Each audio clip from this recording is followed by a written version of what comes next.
মরলে শহীদ, বাঁচলে গাজী, আমরা সবাই মরতে রাজি। বাংলাদেশে আগাছা নির্মূল অভিযান চলছে। কাজেই এদেশকে স্বাধীন করতে যত কষ্ট হয়েছে, স্বাধীনতা রক্ষা করতে আরও বেশি কষ্ট হচ্ছে। যত রকম ঝড় আসুক, সব ঝড়কে আমি ফু দিয়ে তাড়িয়ে দেব। প্রবাসে থেকেও অনেক রাজাকারের সন্তানরা, নব্য রাজাকাররা বিভিন্নভাবে মিথ্যা প্রচারণা করে। কেউ কান দিবেন না। আপনারা মুক্তিযুদ্ধের চেতনায় উদ্বুদ্ধ হয়ে ৭১-এর সেই আবেগ নিয়ে দেশকে স্বাধীন করার জন্যে ৩০ লক্ষ শহীদ হয়েছে।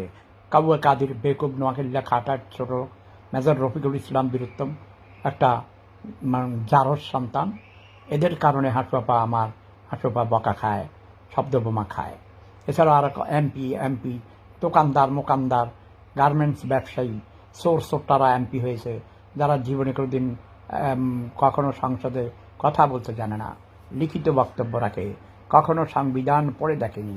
সব কিছু এই যে ইন্টারনেটের লাইন কেবল সব তোমার ম্যারিন কেবল কেটে দিয়েছে, আরও অনেক ক্ষতি করেছে। পদ্মা সেতু ভেঙে ফেলতে চায়, তারপরে মেট্রো রেল পুড়িয়ে দিয়েছে, রেল স্টেশন, অনেক ক্ষতি সাধন করেছে। এই অবস্থা চলতে দেওয়া যায় না।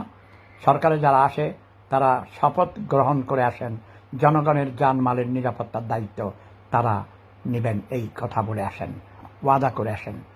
দোয়া করবে মহান স্রষ্টা, মহান আল্লাহ রাব্বুল আলামিন যেন আমাকে সুস্থ রাখেন অন্যায়ের প্রতিবাদ করার জন্যে। আমার হাঁটু আপাকে আমার চেয়ে বেশি শব্দ বোমা কেউ মারে নাই। শব্দ বোমা খেয়ে আমার হাঁটু আপা অনেক ভালো কাজ করছেন দেশের উন্নয়নের জন্যে। আজীবন ২৪ ঘন্টা একটাই ধ্যান,